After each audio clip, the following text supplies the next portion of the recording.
I've been traveling for 35 years, maybe more, and I've tried to go to places and photograph things that interest me personally.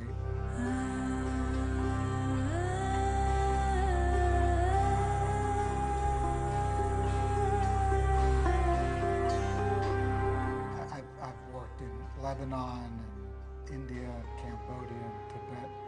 And I've concentrated my time on stories and places that I think are important and that have meaning to me.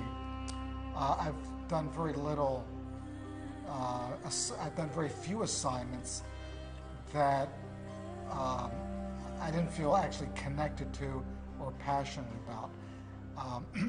So life is too short to waste time, and I think that for me, there's stories I've wanted to tell, and that's what I've kind of concentrated my time on.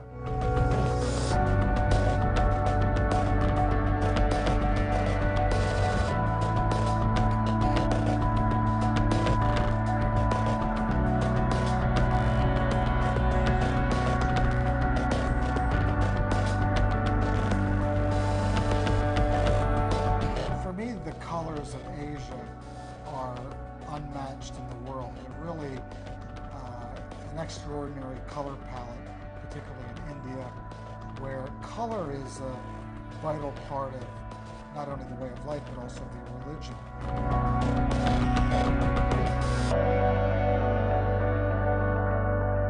I think of Hinduism and Buddhism with the robes and the monasteries and the temples. Color is actually very much more difficult, I would say, than black and white, because you have that added element of color, and unless the color is right, unless the color is balanced and has some harmony, it can kind of throw off your picture. It can spoil the picture unless the color is has some sort of harmony.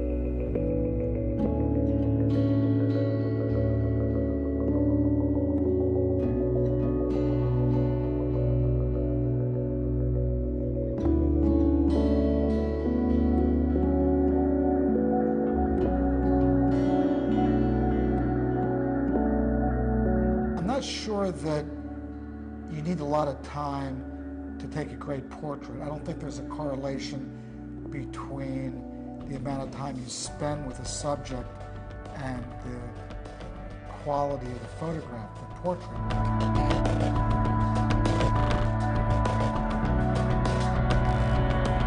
I think it really depends on the chemistry, the connection between the photographer and the subject. And this can happen quickly. It can happen within a few moments. If you have a skilled photographer, he can capture an expression very quickly, and I think that the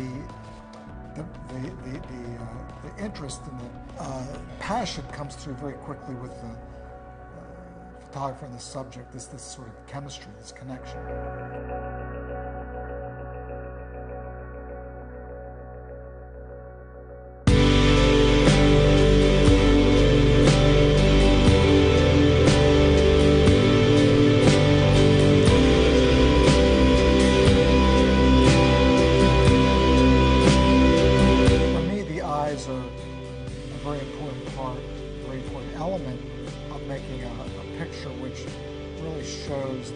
personality of the person in the photograph. That connection between the subject and the viewer, is, to me, it's the strongest when you have an expression, some kind of the eyes are included, so you have that personal connection with the eyes.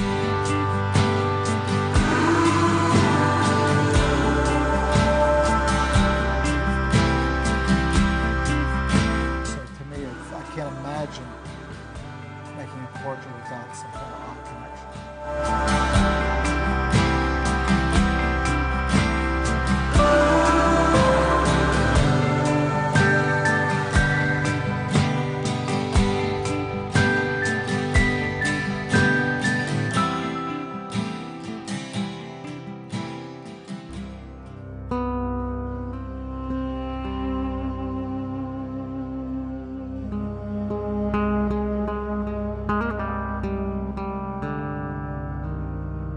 Photographing the Afghan girl in 1984 was unexpected. It happened quickly and within a few moments.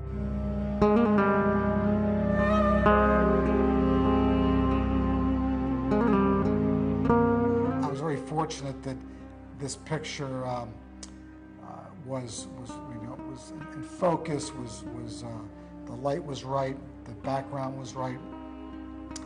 It was one of those rare instances where all the elements to the picture came into alignment. And it's actually turned out to be the most important picture of my career. It's the picture which will be the first line in my obituary, probably.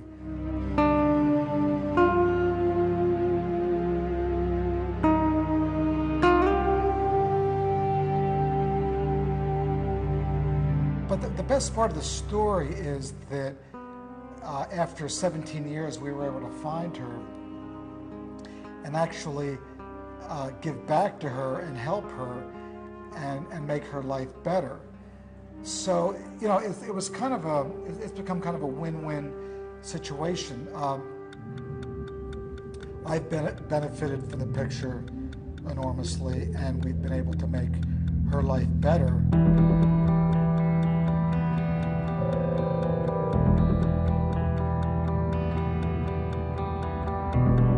It's a testament, actually, to her and to the power of her look, her personality, her life.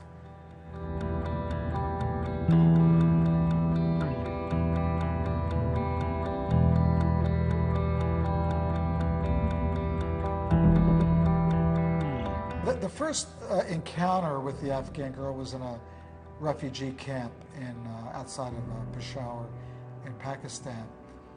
I wandered into this girls' school and was immediately struck by her incredible look, her gaze, her eyes, her expression. She had this beautiful kind of look about her. So I asked the teacher in the classroom if I could have permission to photograph her.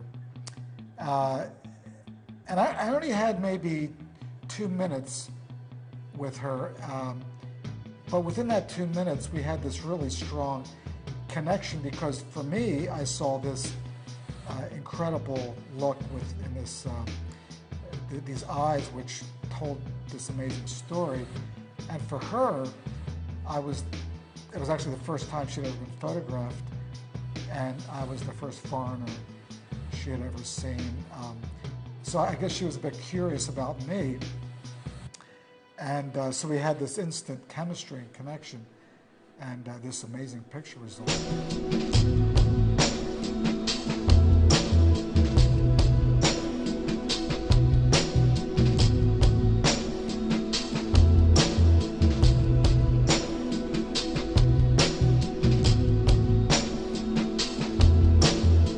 I've been coming to Italy for 20 years or more. You know, being a lover of beauty and a lover of art, there's no country in the world that has more depth when it comes to art than Italy.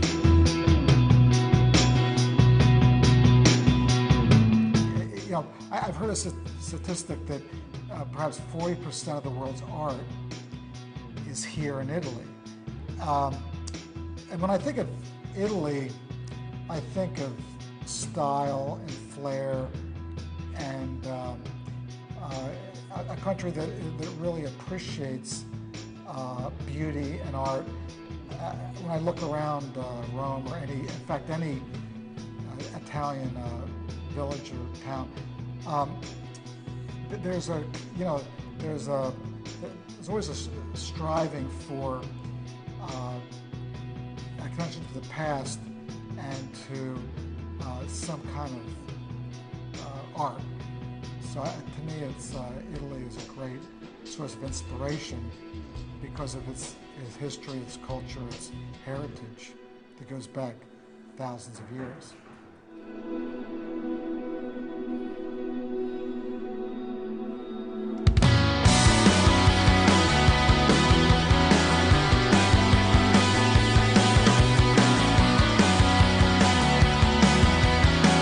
Over the past 35 years, I've been traveling almost constantly. I spend maybe 10 months of the year on the road. And it's been a fascinating journey to explore this world that we live in and to see how, in some ways, how different we are. Language, what we eat, the way we dress, our customs. But on the other hand, it's been fascinating to really understand that fundamentally we're all pretty much the same. You know, we have this shared humanity, which I think transcends borders and language and nationalities. I think we all have this really strong common link, and you know, that's what I've really learned